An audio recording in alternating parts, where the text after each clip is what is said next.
Hello friends, welcome to home food recipes. આજે આપણે બનાવશું બદામ મિલ્કશેક. આજે આ બદામ મિલ્કશેક આપણે ઘરે જ બનાવશું તો એ માર્કેટથી ઘણો ફ્રેશ પણ હોય છે અને ટેસ્ટમાં તો એ માર્કેટથી પણ વધારે સારો લાગે છે. બદામમાં ઘણા બધા ફાયદા હોય છે.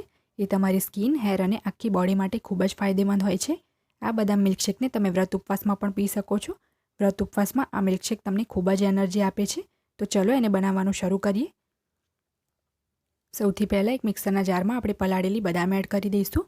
20 થી 25 નંગ બદામને મેં 5 થી 6 કલાક પહેલાં પલાળીને એ પછી એની છાલ કાઢી લીધી છે. બદામને પલાળીને છોલીને જ આપણે યુઝ કરવાની છે, કાચી બદામ એડ નહીં કરીએ. તો હવે એની અંદર મેં અડધો કપ જેટલું દૂધ એડ કરી દીધું છે અને આપણે એને બારીક પીસી લઈશું. બદામને મેં એકદમ બારીક પીસીને પેસ્ટ બનાવી લીધી છે.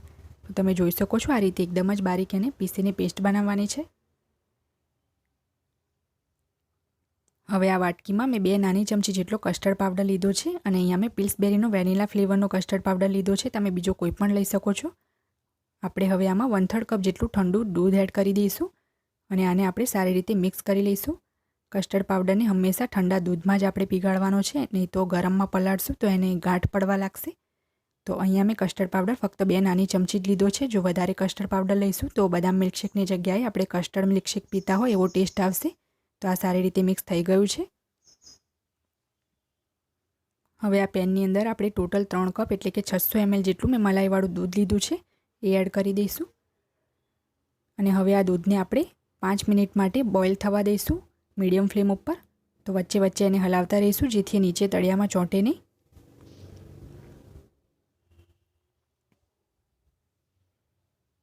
પાંચ મિનિટ દૂધને મીડિયમ ફ્લેમ પર ઉકાળ્યા પછી હવે આપણે જે બદામની પેસ્ટ બનાવી હતી એ આમાં એડ કરી દઈશું. તમે ચાહો તો બદામને આખી રાત પણ પલાળી શકો છો.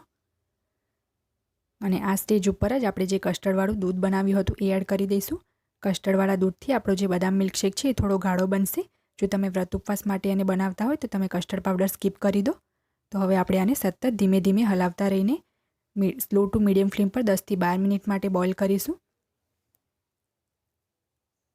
વચ્ચે વચ્ચે હલાવતા રહીને મેં 10 મિનિટ માટે આને કૂક કર્યું છે. તો હવે આપણે 4 મોટી ચમચી જેટલી ખાંડ આમાં એડ કરી દઈશું. જો તમને ખાંડ ઓછી લાગે તો તમે હજી વધારે પણ એડ કરી શકો છો. 1 ચમચી જેટલા ઝીણા સમારેલા કાજુ નાખશું. 1 ચમચી જેટલી ઝીણી સમારેલી બદામ નાખશું અને 1 ચમચી જેટલા ઝીણા સમારેલા પિસ્તા નાખશું. અડધી ચમચી જેટલું ઇલાયચી પાવડર નાખશું અને ફરીથી આપણે મીડિયમ ફ્લેમ ઉપર 2 મિનિટ માટે આને ઉકાળશું.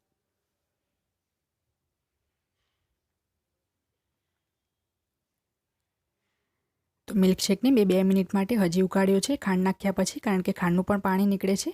તો હવે આ મિલ્કશેકને આપણે રૂમ ટેમ્પરેચર પર આવવા દઈશું, પછી ફ્રીજમાં મૂકીને ઠંડો કરી દઈશું. તો આ રીતનો થોડો ગાઢો રાખવાનો છે, કારણ કે બદામ મિલ્કશેક ગાઢો હોય છે અને ઠંડો થાય પછી વધારે ગાઢો થશે. તો મિલ્કશેકને મેં આ વાસણમાં કાઢીને ઠંડા કરવા માટે મૂકી દીધો હતો. તો હવે આપણે આને હટાવીને 2 ગ્લાસ અહીંયા મૂકી દઈશું અને હવે આ બંને ગ્લાસમાં આપણે જે બદામ મિલ્કશેક બનાવ્યું એને સર્વ કરી દઈશું. તમારે જો આમાં કેસર નાખવું હોય તો પણ નાખી શકો છો. અને મિલ્કશેકને ક્યારેય પણ આપણે ઉપરથી બરફના ટુકડા નાખીને સર્વ નથી કરવાનો, નહીં તો એ પાણી જેવો પતલો થઈ જશે. તો આપણે જે એને ગાઢો કર્યો છે એનો કોઈ મતલબ જ નહીં રહે. અને બદામની જે ફ્લેવર છે એકદમ માઇલ્ડ હોય છે, તો કસ્ટર્ડ પાવડર સહેજ પણ આપણે વધારે એડ નથી કરવાનો, નહીંતર કસ્ટર્ડનો ટેસ્ટ આવશે. તો હવે આપણે ઝીણા સમારેલા બદામ અને પિસ્તાથી આને ગાર્નિશ કરી લઈશું. ઠંડો કર્યા પછી જ આ મિલ્કશેકને સર્વ કરો તો એ ખૂબ જ ટેસ્ટી લાગશે.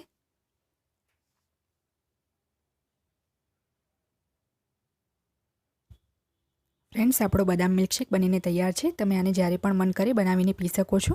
જો તમને મારી આ રેસીપી પસંદ આવે તો મારી ચેનલને લાઇક, શેર અને સબસ્ક્રાઇબ કરવાનું ના ભૂલશો. સબસ્ક્રાઇબ બટનની બાજુમાં જે બેલ આઇકન છે એને પણ ક્લિક કરો, જેથી તમને મારા દરેક નવા વિડીયોની નોટિફિકેશન મળતી રહે. જો તમારે મારો આ જ વિડીયો હિન્દીમાં જોવો હોય તો એની પણ મેં લિંક નીચે ડિસ્ક્રિપ્શન બોક્સમાં આપી દીધી છે. તો મળીએ નેક્સ્ટ વિડીયોમાં. ત્યાં સુધી આવજો.